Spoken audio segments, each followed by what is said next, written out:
আসসালামু আলাইকুম, আপনাদের সবাইকে স্বাগত জানাচ্ছি। আজকের আলোচনায় আমরা চতুর্থ বর্ষের ফিজিক্যাল প্রপার্টিজ অফ পলিমার নিয়ে কথা বলছি। পলিমারের আগের ক্লাসগুলো আমরা নিশ্চয়ই কমপ্লিট করেছি এবং যে শর্ট কোশ্চেন গুলো আপনাদেরকে দেওয়া হয়েছিল, আপনাদের সবার পেজে এই শর্ট কোশ্চেন গুলোকে অ্যাড করে দেওয়ার কথা। আমি যতটুকু জানি আর কি অ্যাড করা হয়েছে।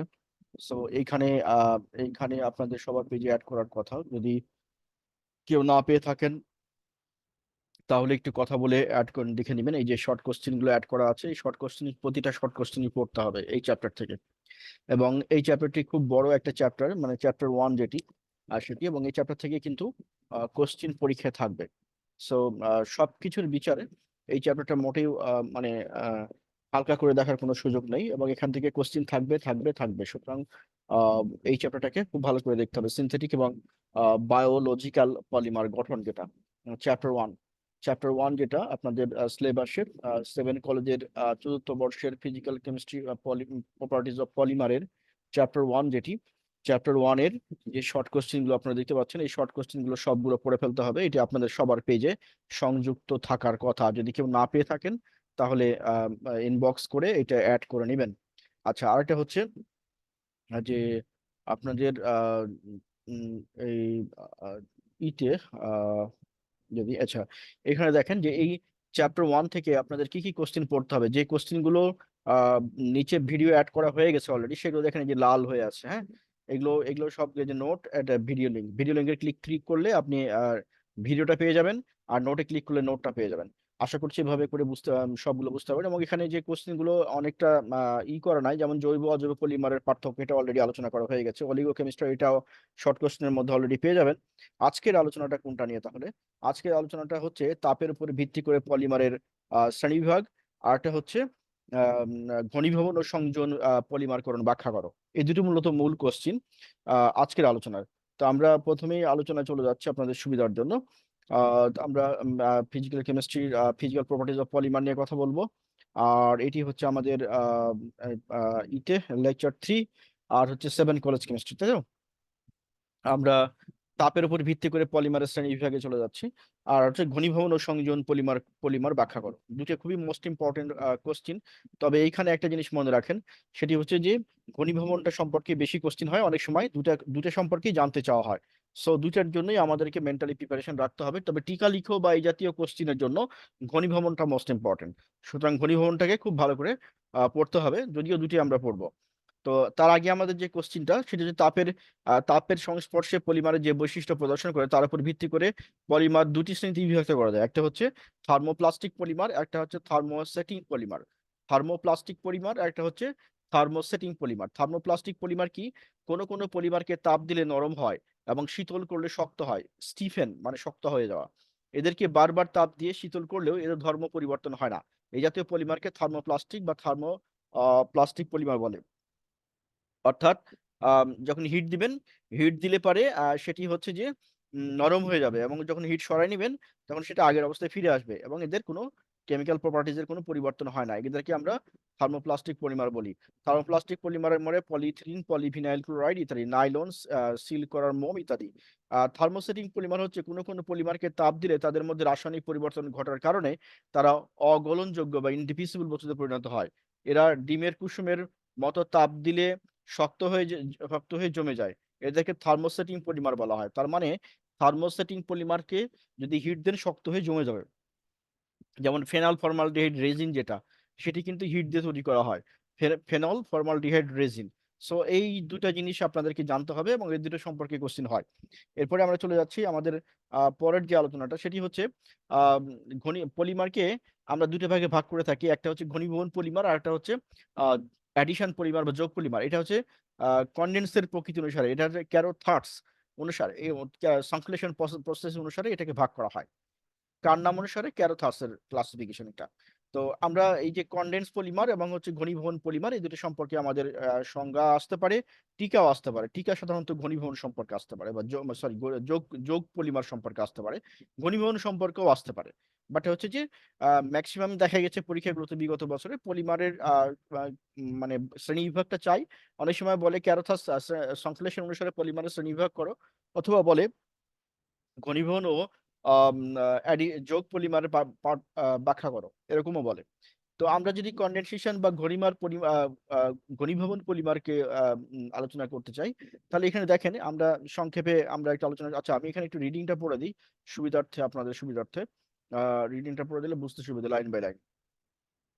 দেখেন, ঘনীভবন বিক্রিয়ায় বা কনডেনসেশন রিঅ্যাকশনের মাধ্যমে মনোমারগুলো মিথস্ক্রিয়ার ফলে NaCl বা পানি প্রভৃতি সরল অণু দ্রবীভূত হয়ে যে পলিমার উৎপন্ন করে তাই ঘনীভবন পলিমার। এই প্রক্রিয়াটিকে ঘনীভবন পলিমারকরণ বলে। অর্থাৎ এরা মাল্টিপল অণু একসাথে ঘনীভূত হয়ে সংযোজিত হয়ে বা কনডেন্স হয়ে যে পলিমারটা তৈরি করে সেটি হচ্ছে ঘনীভবন পলিমার। তার মানে ঘনীভবন পলিমারে হচ্ছে যে কিছু কিছু অণু আছে যে অণুগুলো ইন্টারাকশন করে পরস্পরের সাথে। মিথস্ক্রিয়া মানে কি? ইন্টারাকশন। পরস্পরের সাথে ইন্টারাকশনের মাধ্যমে এক ধরনের পলিমার তৈরি করে, যেই পলিমারটাকে আমরা বলি ঘনীভবন পলিমার। এবং এই প্রক্রিয়াটাকে আমরা বলে থাকি ঘনী কনডেনসেশন বা পলিমারকরণ, ঘনীভবন কনডেনসেশন পলিমারাইজেশন। হ্যাঁ, আচ্ছা তাহলে এখানে গেল গো যে এখানে কি হতে থাকবে? ঘনীভবন পলিমারকরণে মনোমারগুলো তো অবশ্যই দুই বা ততোধিক ক্রিয়াদর্শী বা ফাংশনাল গ্রুপ থাকতে পারে। এই কথাটা খুব ইম্পর্টেন্ট, মনে রাখেন। মনোমার যেগুলো, নিশ্চয়ই আমরা মনোমার জানি, মনোমার এবং অনেকগুলো মনোমার একসাথে সংযোজিত হয়ে কি হয়? পলিমার হয়।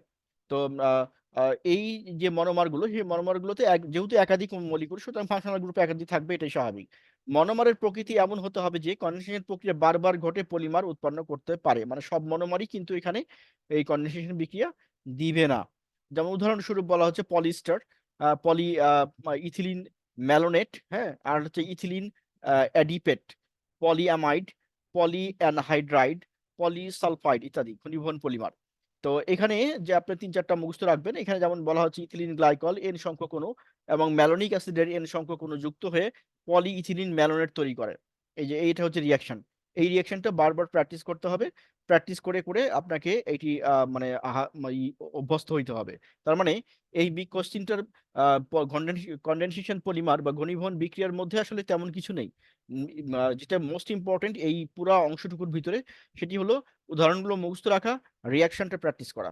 এইখানে রিয়াকশনগুলো যেটি হয় সেটি হলো যে এইটি কোনো এই ইথিলিন গ্লাইকল এবং ম্যালোনিক অ্যাসিড, এইখানে বেসিক্যালি হচ্ছে একটা হাইড্রক্সিল অ্যাসিড এক প্রান্তে থাকে, আর ভিতরের প্রান্তে যে অংশটুকু বারবার রিপিট হয় সেটি হচ্ছে এই ভিতরের ব্রাকেটের অংশটুকু।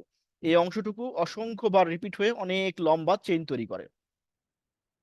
এটি হলো মনে রাখার বিষয়। আশা করছি বুঝতে পেরেছেন। এবার আমরা চলে যাচ্ছি হচ্ছে আম, এখানে, আচ্ছা এখানে কনডেনসেশন, আচ্ছা কনডেনসেশন বিক্রিয়ার পরে এই জায়গাটাই ঝামেলা আছে, এটা আমি দেখি একটু। যোগকরণ বিক্রিয়া, হ্যাঁ, এটি হচ্ছে যে আমাদের অ্যাডিশন বিক্রিয়া বা অ্যাডিশন পলিমার। তো এই ক্ষেত্রে বলা হচ্ছে যে যে যে প্রক্রিয়ায় মনোমারগুলো শৃঙ্খল বিক্রিয়ার মাধ্যমে পরস্পর যুক্ত হয়ে অন্য কোনো অণু উৎপন্ন ব্যতিরেকে পলিমার সৃষ্টি করে তাকে যোগ পলিমার বলে। যেমন এই যেটা, এখানে কোনো অ্যাডিশনাল অণু তৈরি হবে না, যেগুলো মনোমার আছে সেগুলোই একটার পর একটা যুক্ত হতে থাকবে। এগুলোই হচ্ছে আপনার অ্যাডিশন বা যোগ পলিমার, মানে যতগুলো মনোমার থাকবে সবগুলো মনোমার একটার পর একটা যোগ হতে থাকবে। এখানে এখানে কতগুলো প্রসেস অ্যাপ্লাই করা হয়, যেমন সূচনাকরণ, ইনিশিয়েশন, বিস্তরণ বা প্রোপাগেশন, সমাপন বা টার্মিনেশন। এই তিনটা মেইন প্রসেস, যে প্রসেসের মাধ্যমে দিয়ে যোগ পলিমার বা অ্যাডিশন পলিমার গুলো প্রস্তুত হতে থাকে বা গঠিত হতে থাকে। যেমন দেখেন এখানে ভিনাইল ডেরিভেটিভ এটা, এবং এটার এন সংখ্যক অণু, এই যে ভিনাইল পলিমার তৈরি হয়েছে, ভিনাইল ডেরিভেটিভ থেকে ভিনাইল পলিমার তৈরি হয়েছে। এগুলো একই ধরনের, একটাই মনোমার অসংখ্যবার যুক্ত হতে থাকে। উপরের উদাহরণটি মুক্ত রেডিক্যাল ভিনাইল পলিমারকরণ। এছাড়া আয়নিক ভিনাইল পলিমারকরণ আছে, যে ক্ষেত্রে কোনো লুইস অ্যাসিডের উপস্থিতিতে কার্বনিয়াম আয়ন বা লুইস ক্ষারের উপস্থিতিতে কার্বনিয়াম আয়ন তৈরি করে পলিমার শৃঙ্খল বিস্তরণ করা হয়, মানে একটার পর একটা যোগ হতে থাকে, বিস্তার লাভ করতে থাকে। তো সেই ক্ষেত্রে আমরা এই ধরনের পলিমার গুলো জানবো। এবং এইখানে আরেকটা জিনিস, এই যদি যদি আপনাকে শুধু কোশ্চিনটা করে যে পলিমারকরণ কি এবং ঘনীভবন এবং হচ্ছে সংযোগ পলিমার কি ব্যাখ্যা করো, তাহলে এই যে উদাহরণ ভিনাইল পলিমার এই পর্যন্ত দিয়ে, এই যে পলিমারকরণ, এই যে উপরের উদাহরণটি মুক্ত রেডিক্যাল ভিনাইল পলিমারকরণের। এছাড়া আয়নিক পলিমারকরণে এই যে এখানে আম, আহ, আহ, আহ, উপস্থিতিতে কার্বনিয়াম আয়ন তৈরি করে পলিমার শৃঙ্খল বিস্তরণ করা হয়। এই পর্যন্ত লিখে দিতে হবে। কিন্তু যদি টিকা টিকা লিখতে বলে তাহলে সেই ক্ষেত্রে মুক্ত রেডিক্যাল ভিনাইল পলিমারকরণে প্রথমে সূচনাকরণ, মানে এই যে তিনটা স্টেপ হচ্ছে, সূচনাকরণ আছে, তারপরে হচ্ছে বিস্তরণ আছে এবং সমাপন, এই তিনটা প্রসেসকে ব্যাখ্যা করতে হবে যদি টিকা লিখো বলে। আর যদি টিকা লিখো না বলে তাহলে ব্যাখ্যা না করলেও হবে। আচ্ছা, সূচনাকরণ। তাহলে এখানে দেখেন আর আর দুটো মুক্ত রেডিক্যাল তৈরি হলো। এই মুক্ত রেডিক্যাল গুলো অ্যাটাক করে কাকে? মুক্ত রেডিক্যাল দেখেন অ্যাটাক করছে CH2 সিঙ্গেল বন্ড CHX, একে অ্যাটাক করছে, যে একটা মনোমার তৈরি হলো। বিস্তরণে এই মনোমার আবার এটাকে অ্যাটাক করে, CH2 CH কে অ্যাটাক করে আরেকটা যৌগ তৈরি করলো। দেন আরেকটা ফ্রি রেডিক্যাল তৈরি হলো। এই ফ্রি রেডিক্যাল তখন এই যে আর CH2 CHX এবং এই যে এই রিপিটিং ইউনিট, এই যে এইটা এন সংখ্যক তখন এই যে এইটার সাথে যুক্ত হয়। এই যে CH2CHH, এই যে অংশটুকু বিস্তরণশীল পলিমার শৃঙ্খল, এই শৃঙ্খলের সাথে অ্যাড হতে থাকে। কতগুলো অ্যাড হতে থাকে? অসংখ্য অ্যাড হতে থাকে। অ্যাড হয়ে এটা ঘটে। সমাপনীতে কি হয়?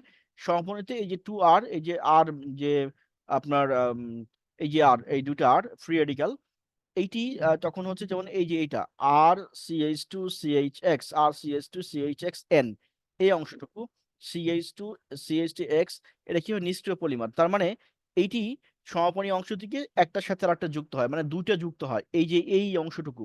আহ আচ্ছা, এখানে একটু দেখার চেষ্টা করেন। আমরা যেটা বলছি, সূচনাকরণ অংশে কি হবে? ফ্রি রেডিক্যাল তৈরি হবে, তাই না? সূচনাকরণ অংশে ফ্রি রেডিক্যাল তৈরি হবে। এই দেখেন ফ্রি রেডিক্যাল তৈরি হচ্ছে, মনোমার। এই মনোমারের কাজ কি? বিস্তরণে কি হয়? মনোমার মাল্টিপ্লাই হতে থাকে। তাহলে এই মনোমারটাকে এখানে লেখেন, এই মাল্টিপ্লাই হয়ে কি কাকে অ্যাটাক করবে? এই যে CH2 মূল যৌগকে, CH2 ডাবল বন্ড CHX কে। তাহলে CH2 ডাবল বন্ড CHX কে অ্যাটাক করবে। অ্যাটাক করলে কি হচ্ছে? আর আর CH2 CHX, CH2 CHX, হ্যাঁ, CH2 আর CH, এই যে ফ্রি রেডিক্যালটা পাশে, ফ্রি রেডিক্যালটা এক প্রান্তে চলে আসবে। আচ্ছা, এরপরে এইটা তখন আপনার হচ্ছে মাল্টিপ্লাই হতে থাকবে অসংখ্য, মানে অসংখ্য বার। তো বিস্তরণ কেন্দ্রে আমরা দেখতেছি আর CH2 CHX, এখানে এন অংশ, CH2 ফ্রি রেডিক্যাল। তার মানে এই অংশটুকু এন সংখ্যক বার রিপিট হবে আর প্রান্তে থাকবে ফ্রি রেডিক্যাল। এই ফ্রি রেডিক্যাল তখন কি করবে?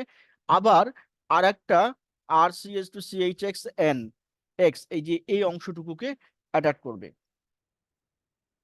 এই অংশটুকুকে। তার মানে আপনি যেটা বুঝলেন এইখানে, এই জায়গা থেকে আমরা যেটা বুঝতে পারি সেটি হলো যে আমার এই যে অংশটুকু, এটাই কিন্তু এটা, এই যে এ পাশে যেটা দেখতেছেন ডান অংশ, এই অংশটুকু এখানে আসছে। এই অংশটুকু এখানে এসে কি হচ্ছে? এখান থেকে মূলত একটা যৌগ আর একটা ফ্রি রেডিক্যাল তৈরি হচ্ছে। এই যে ফ্রি রেডিক্যালটা, এই ফ্রি রেডিক্যালটা পুনরায় অ্যাটাকে যাবে। তার মানে বিস্তরণ অংশে একটা স্টাবল যৌগ তৈরি হচ্ছে, এন সংখ্যক রিপিটিং ইউনিট বারবার রিপিট হয়ে, আর একটা ফ্রি রেডিক্যাল তৈরি হচ্ছে। এই ফ্রি রেডিক্যালটা পরবর্তীতে অ্যাকশনে যাবে। তো এইখান থেকে আমরা ধরে নিতে পারি যে আমরা এই পুরো অংশটুকু যেহেতু অ্যাকশনে যাবে, এই পুরো অংশটুকু আমরা যে দুটো অংশ একসাথে যোগ করাই দিই, তাহলে এই ফ্রি রেডিক্যালের সাথে দুটো অংশ যোগ হয়ে একটা নিষ্ক্রিয় যৌগ বা নিষ্ক্রিয় পলিমার তৈরি হবে। এটা ইটসেলফ পলিমার। এটা পরিমার, কিন্তু এটা রেডিক্যাল অবস্থায় আছে, দ্যাট ইজ চার্জিত অবস্থা আছে। এখন এটা যদি দুইটা পরস্পর যুক্ত হয়, এই একটা ইলেকট্রন দেখতে পাচ্ছেন সি আর একটা সি, এই দুইটার সাথে বন্ডিং হয়ে যায়, বন্ডিং হয়ে একটা নিষ্ক্রিয় যৌগ গঠন করে। তার মানে আম, আহ, যোগ বা অ্যাডিশন পলিমারটা খুবই ইম্পর্টেন্ট এই কারণে যে একই ধরনের রিপিটিং ইউনিট বারবার যুক্ত হচ্ছে এবং এটা তিনটা প্রসেসে হচ্ছে। একটা হচ্ছে বিস্তরণ বা ইনিশিয়েশন, সূচনাকরণ বা ইনিশিয়েশন, যেখানে ফ্রি রেডিক্যাল তৈরি হবে। বিস্তরণ বা প্রোপাগেশন, যেখানে হচ্ছে রিপিটিং ইউনিট গুলো মাল্টিপ্লাই হতে থাকবে। আর সমাপন, এখানে হচ্ছে দুইটা লাস্টে যেটা তৈরি হলো, দ্যাট ইজ বিস্তরণ অংশে যে এটা তৈরি হলো, ওইটার দুইটা অংশ যুক্ত হবে, ওইটার দুইটা অংশ যুক্ত হবে পরস্পরের সাথে দিয়ে, এটা যৌগটা নিষ্ক্রিয় হয়ে যাবে। এটাই হলো মূল কথা। এখন এটা মানে যখন ভিডিওতে বলা হচ্ছে তখন এটা অনেক সোজা মনে হচ্ছে, কিন্তু আপনি যখন লিখতে যাবেন তখন এটা অনেক কঠিন হবে। সুতরাং এটা কি করতে হবে? যখন আপনি ভিডিওটা দেখে বুঝলেন বিষয়গুলো, বুঝার পরে আপনার কাজ হচ্ছে লিখে লিখে প্র্যাকটিস করা, আদারওয়াইজ পরীক্ষায় লিখতে পারবেন না। অনেক সোজা মনে হচ্ছে, কিন্তু পরীক্ষার হলে এটা অনেক জটিল হয়ে যাবে। আপনি যদি বাসায় না লিখেন, তাহলে লিখে লিখে না পড়েন, এটা পরীক্ষার হলে অনেক কঠিন হয়ে যাবে। এখন আসেন আমরা এটা এখান থেকে জানি যে এই জায়গা থেকে আমাদের বেসিক্যালি কি কি কোশ্চিন হবে, কোশ্চিনগুলোর ধরন কি হবে। এটা তো আমরা জানি, তাপের উপর ভিত্তি করে পলিমারের শ্রেণীবিভাগ, এটা তো বুঝলাম। এইখানে এই কোশ্চিনটা নিয়ে আমাদের আলোচনা, এই যে ঘনীভবন ও সংযোজন পলিমারকরণ ব্যাখ্যা করো।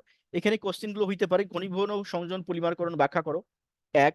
দুই হচ্ছে ঘনীভবন ও সমযোজী পলিমারকরণের মধ্যে পার্থক্য আসতে পারে। যে আলোচনাটা করলাম এখান থেকে পার্থক্য লিখতে পারবেন, একটা ডেফিনেশন দিয়ে পার্থক্য দিবেন, ওখানে একটা মানে উদাহরণ দিয়ে দিবেন, আর একটা দিবেন হচ্ছে ওখানে তিনটা স্টেপ আছে, এখানে তিনটা স্টেপ নাই। ওখানে হচ্ছে যে মাল্টিপুল ফাংশনাল গ্রুপ থাকতে পারে, ওখানে একই ফাংশনাল গ্রুপ থাকবে। এখানে একই মাল্টিপুল অণু রিপিট হবে কনডেনসেশনে, কিন্তু যৌগের ক্ষেত্রে একই মনোমার পরপর সংযুক্ত হবে। 4-5টা পার্থক্য হয়ে গেল। এবার আসেন যে এখান থেকে আরেকটা কোশ্চেন হইতে পারে, সেটি হলো কোনটা নিয়ে হবে, ঘনীভবন নিয়ে হইতে পারে, সংযোজন নিয়ে হইতে পারে। তো যেটি হোক না কেন, যে অ্যান্সারটুকু দেওয়া হয়েছে সেটুকুই ভালো করে আপনাদেরকে লিখতে হবে। কোশ্চিন যদি এরকম হয় যে টিকা লিখো যোগ পলিমার, তাহলে যোগ পলিমারের যা আছে পুরোটা লিখবেন একদম শেষ পর্যন্ত। কিন্তু যদি না হয়, তাহলে যে পর্যন্ত দেখিয়েছি ভিডিওতে ওই পর্যন্ত লিখতে হবে, যদি আপনার টিকা না আসে। আবার আরেকটা জিনিসও লক্ষ্য করতে হবে, মার্কস কত আছে। যদি দেখেন যে 2-2-4 আছে, তাহলে সেক্ষেত্রে একরকম হবে। হ্যাঁ, এবং মানে মার্কসের উপরে ভিত্তি করে এটা এই অংশটুকু আবার আপনাকে সংক্ষিপ্ত কোশ্চিনেও দিয়ে দিতে পারে যোগ করে। যেমন হচ্ছে যে বললো যে সংযোজন পলিমারকরণ কি বলতে কি বুঝো, তাহলে ডেফিনেশন আর উদাহরণ লিখতে হবে। উদাহরণ মানে ফার্স্ট উদাহরণটা, একটা উদাহরণ দিলেই হবে, একটা রিয়েকশন দিলেই হবে। সুতরাং এটি খুব মানে আজকের ক্লাসটা খুবই গুরুত্বপূর্ণ এই কারণে যে এখান থেকে অনেকগুলো কোশ্চিন হওয়ার পসিবিলিটি রয়েছে, এবং এখান থেকে কোশ্চিন হবে। হ্যাঁ, মানে পার্থক্য হলেও চাইবে বা ডেফিনেশন হলেও চাইবে, এই টাইপের কিছু একটা জিনিস আসবে। সুতরাং এইটা আপনাদেরকে ভালো করে প্র্যাকটিস করে নিতে হবে, যে পলিমারকরণের ইটা।